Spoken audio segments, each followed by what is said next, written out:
I found the phone buried beneath a loose floorboard in my dead sister's room. Something, I swear, was sealed shut the last time I stepped in here.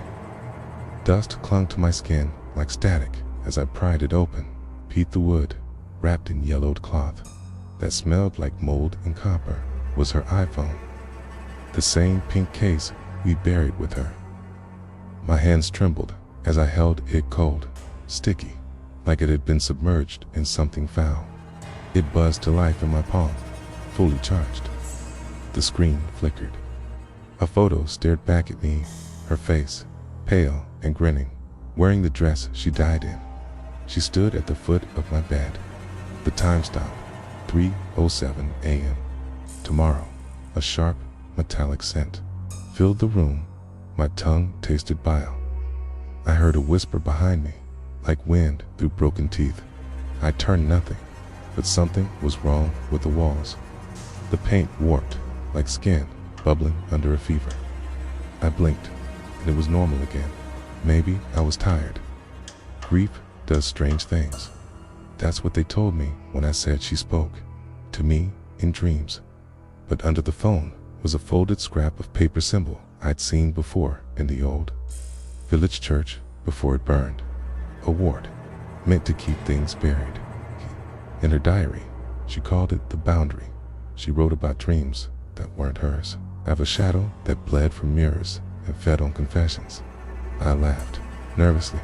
Maybe this was just a bad dream. Maybe I was finally losing it. Then the phone buzzed again. One notification. New voicemail from her number. The screen read, "You lied." Again, and the reflection in the screen? It wasn't mine. Asterisk. The house had never been this quiet, too quiet. Like even the air was holding its breath. Since the accident, Mom abandoned it like it was cursed, and Dad buried himself in late shifts to avoid returning. I stayed. Something about guilt rooted me here. Now, the silence creaked. Literally floorboards groaned beneath no weight, and faint whispers rippled through the hallway vents like secrets spoken under pressure. The walls, once white, had yellowed and cracked, leaving faint streaks of brown that smelled like decay and iron. A copper tank lingered in my mouth, bitter, like blood that wasn't mine. I went back to her room. The door stuck slightly, and when I forced it open, a puff of air escaped still, damp, cold, like a hospital morgue. Her scent was still there, rose shampoo and something sour, like rotting fruit. The stuffed rabbit she loved as a child lay face down on the floor, eyes missing. I picked it up. It was wet in the corner near her old bookshelf. I found a small wooden box with carvings I recognized from my grandmother's stories. Protective runes, failed ones. Grandma used to warn us about the Nazaree's sought the wound that watches, a spirit born from suppressed guilt and unspoken sin, growing stronger when hidden truths rot from the inside. It latches to confessions, feeds on memory. The village once tried to trap one in mirrors. It shattered every pane in town. The whispers faded. The room felt calm, almost normal. I exhaled and stepped back. Just a creaky old house. Maybe trauma. Maybe I was just tired then. I saw it, a handprint, inside the mirror, not on it inside, smudged, fingertips red, and beneath the glass, a second face formed. It wasn't hers, it was mine, screaming. Asterisk that night, I left the phone on the dresser, face down, screen black. I told myself I wouldn't answer it. I told myself it was nothing. At exactly 3:07 a.m., it rang once, a sharp digital scream that shattered the silence like broken glass. The vibration rattled the dresser drawer, making the handle twitch. The air grew heavy, dense, like the oxygen had curdled. Then silence. I reached for it, my fingers trembling. The plastic case was cold, too cold, like touching frost on a corpse. I flipped it over. No missed calls, cold log, empty. but a new voicemail appeared. My throat tightened as I pressed play. It began with static, then something beneath it. Breathing, slow, uneven, wet. Then a voice, faint, warped, still unmistakable. You lied. Metallic taste filled my mouth like chewing coins. The air now smelled like copper and rot, like something dead had been hidden in the walls for weeks. I staggered backward, dizzy, bile rising in my throat. The corners of the room darkened unnaturally, as though the shadows were crawling inward. Gripped the edge of the bed, trying to ground myself. It's just a nightmare. I hadn't been sleeping. My therapist said grief could do this. Auditory hallucinations, dissociation. My reflection in the window swayed, but I didn't. That's when I knew I wasn't alone. Then I saw it scratched into the mirror behind the phone. 3 ancient symbols I'd seen before, Grandma used to chalk them on our doorstep during Muharram, protective wards. She said they kept the listening thing away, Soraya, the shadow head that wore your face and spoke your sins. But the symbols were reversed mirrored, like an invitation, not a warning. The phone lit up again. New message. This one had my voice, and I was confessing something I'd never told anyone. Asterisk the next morning. I drove to St. Augustine's Cemetery. Fog clung to the trees like old silk, and the cold gnawed at my bones with a kind of knowing. The moment I stepped onto the gravel path, I smelled it, earth mixed with iron, a sickly blend of decayed flowers and rusted metal, the scent of something disturbed. Her headstone was crooked. The soil beneath it looked wrong, not just fresh, but stirred, like something had clawed its way up or in. I stood frozen, bile rising in my throat, the metallic taste clinging to my tongue like old blood. The groundskeeper, a hunched man with eyes too wide for his face, shuffled over. When I asked about the grave, he gave a dry chuckle. "Oh, that one," he muttered. "Had to reseal her coffin last week. Locks bent outward. From the inside, it looked like. Happens sometimes." Then, more softly, or so we tell ourselves, a key, handed me a folded piece of parchment they'd found beside the grave, burnt around the edges, symbols etched in charcoal. A mix of pre-Islamic wards and Shire protection sigils. Grandma had drawn them once, saying they bound the tongue of the unseen. But this one was smeared, broken, as if something fought back. The sun peeked briefly through the clouds. Warmth touched my skin. For a moment, I breathed. Maybe this was just some prank, some twisted coincidence. I turned to leave a leaf beginning to bloom in my chest. Then my phone buzzed. One notification.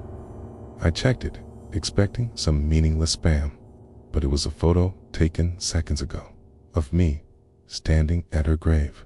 But I was alone. So, who was standing beside me? Asterisk. That night, I left every light on. The house still felt too dark, too still. I placed her phone in the dresser drawer, shut tight, and told myself I wouldn't touch it again. I wrapped it in a scarf soaked in rose water, like Grandma used to do with cursed objects. "Bind the smell, bind the soul," she used to say. It didn't help. At 3:07 a.m., the drawer rattled. The wood thumped like something alive inside. Then it rang, muffled, a low, shrill buzz that pulsed like a warning, vibrating through the floor and into my spine. I opened the drawer. The phone was already lit.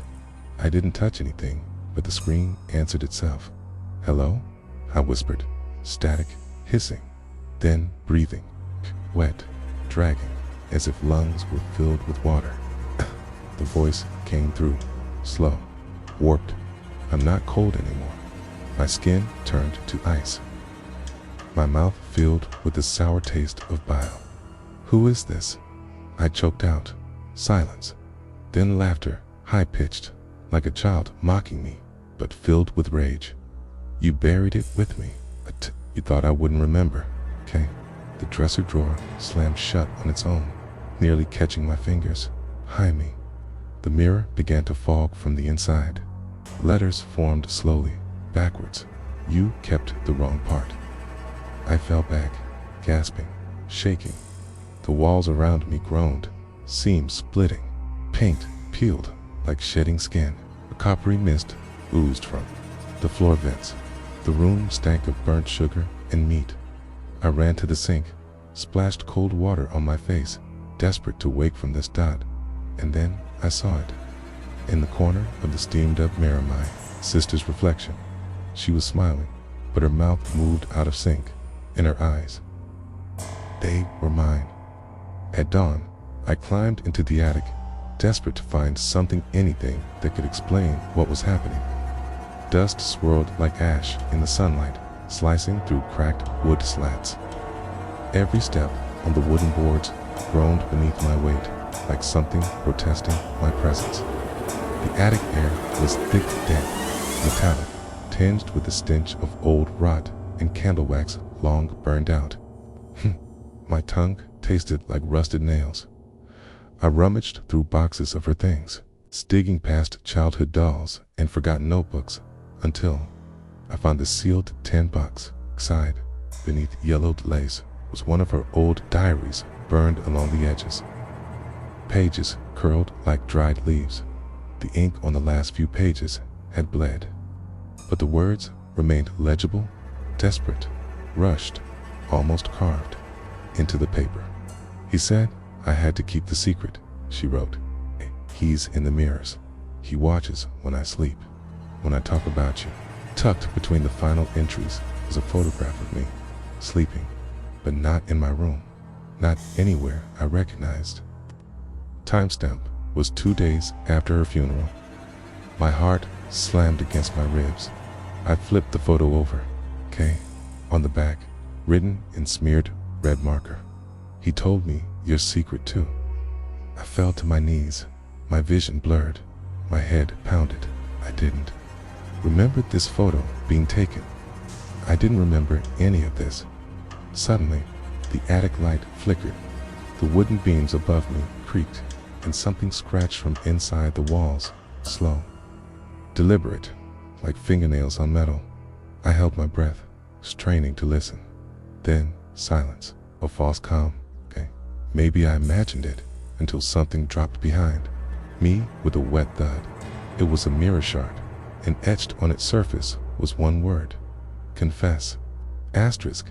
At first, I thought it was about her, that she was reaching out, that maybe she was trapped. But the deeper I dug, the more I realized it wasn't her haunting me. It was something using her. I spread the diary pages across the floor, matching symbols to ones I found in old village texts Grandma left behind. One stood out. A crude figure, drawn in ash black, Inclinati Muclid, the curse that imitates. According to old stories, it fed on guilt and memory, masquerading as the dead to rot, the living from within. It wore the face of those we failed. It didn't visit it, grew inside you. Only confession could starve it, but if you waited too long, it would remember for you. I sat motionless in my room, pages scattered, symbols burned into my eyes. My skin felt tight, dry, stretched like old parchment. I hadn't eaten in days, couldn't sleep. My eyes stung. I kept tasting blood and ash. I thought maybe I was going insane. Then, for a brief moment, everything went still. No ringing, no whispers. The walls looked normal again. For the first time in days, I let out a breath. Maybe it was over. Maybe burning the diary was enough. I gathered the ashes and flushed them down the sink. A stupid ritual, but I needed to believe it worked. Then my phone lit up. Not a call, a video sent from her number. I tapped play with a trembling thumb. The footage showed me. Last night, sleeping, then sitting up. But I never remembered waking in the video. I turned to the camera and whispered something. I turned up the volume. My own voice echoed back. I finally remember what I did to her, but I hadn't said that. Had I asterisked that night, I smashed the phone. I wrapped it in an old towel, took a hammer, and brought it down until the screen split like bone under pressure. Glass dust filled the air. I could taste it, bitter, electric, mixed with blood from a shard that sliced my palm. I buried it in the backyard under salt and coal, whispering an old protective prayer my grandmother taught me. Even though I barely remembered the words, I returned inside, hand trembling, convinced it was finally over. My heart slowed. My breath returned. I sat on the floor, surrounded by crumpled diary pages and half-melted candle wax. Silence. Then, at 3:07 a.m., every light in the house flickered. The air turned ice cold, sharp and metallic. I could hear breathing not mine from every direction. My ears popped. The walls began to twitch, not shake, twitch like muscle fibers spasming under skin. The dresser drawer slid open on its own. My head snapped toward it. Inside, the shattered phone glowed fully intact. No cracks, no towel, no blood. It rang. I screamed and backed away, knocking over a lamp that shattered beside me. The phone answered itself again. Her voice came through only. It wasn't distorted anymore. It was clear. Tell them, or I will. Suddenly, my closet door creaked open a breeze. No draft. It's just movement. Slow, deliberate. Inside stood my sister, with something wearing her skin. Her mouth twitched as if trying to remember how to smile. Her eyes were completely white. No pupils. Then the power cut out. Total darkness. In the blackness, I heard her voice again, right beside my ear. You left me down there, but I brought a piece back. The floor beneath me pulsed. Soft, wet. Something was breathing underneath the wood. Asterisk. I woke up on the floor. My head throbbed. My shirt soaked in sweat toward blood. I couldn't tell anymore. The floorboards beneath me were sticky, like they'd been soaked in something viscous and old. My breath came in short, panicked bursts. The air reeked of copper and mildew, and every inhale felt like swallowing coins dipped in rot. The police said a neighbor heard screaming. They broke in and found me unconscious, covered in deep scratches on my back, places I couldn't reach. They asked me if I remembered anything. I nodded, lied, and said no, 'cause how do you explain that your dead sister is alive inside your walls? That she whispers through the outlets and watches you sleep through shattered glass? Left, said I needed rest. Therapy, antipsychotics. Trauma can fracture the mind, they told me. But trauma didn't move the mirror across the room. Trauma didn't change the photos in my gallery to pictures I never took, images of me digging, weeping, staring into holes I don't remember digging. When I asked to see the phone, the one they found with Meath, they looked confused, said there was no phone, said I was clutching a stuffed rabbit when they arrived. It was hers. I left the house that night, checked into a motel on the edge of town. I thought maybe it was the house. Maybe the house was the problem.